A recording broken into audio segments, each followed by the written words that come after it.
So మా flatmate New York వెళ్ళిందనమాట. So మా college దగ్గర ఇలా ఇద్దరు స్వామివారు ఇలా ప్రసాదం బాక్స్లో పెట్టి స్టూడెంట్స్కి ఆఫర్ చేస్తున్నారంట.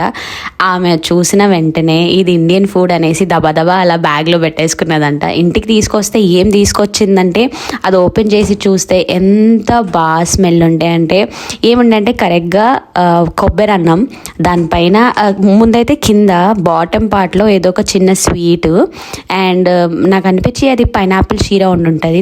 దానిపైన కొబ్బరి అన్నం, మంచి నెయ్యి స్మెల్ వస్తుంది. అండ్ మళ్ళీ దానిపైన ఒక మిక్స్డ్ వెజిటేబుల్ కర్రీ అనమాట. అది తింటూ ఉంటే నాకు ఇలా మళ్ళీ ఇండియాకి వెళ్ళిపోయినా అంటే చిన్న చిన్న ఆనందాలు. ఇక్కడ యూఎస్లో మాకు నార్మలీ ఫుడ్ అంత బాగోదు ఇండియాలో ఉన్నట్టు. ఏది ఉన్నా సరే మేమే వండుకోవాలి, మేమే తినాలి. సో ఇలా బయట ఎవరన్నా టెంపుల్ ఫుడ్ చేసి పెడితే ఎంత బాగుంటుంది. అది కూడా ఇంకా స్టూడెంట్స్ కోసం అనమాట. ఇలా ఫ్రీగా పెడితే ఇంకెంత బాగుంటుంది. సో ఇలా 3 బాక్సెస్ తీసుకొస్తే నేనైతే వెయిట్ చేయకుండా 1 బాక్స్ హీట్ చేసేసి తినేసాను. ఇంకా 2 బాక్సెస్ అలా ఫ్రిడ్జ్లో పెట్టేశాను, మళ్ళీ ఎంజాయ్ చేసి తినొచ్చని.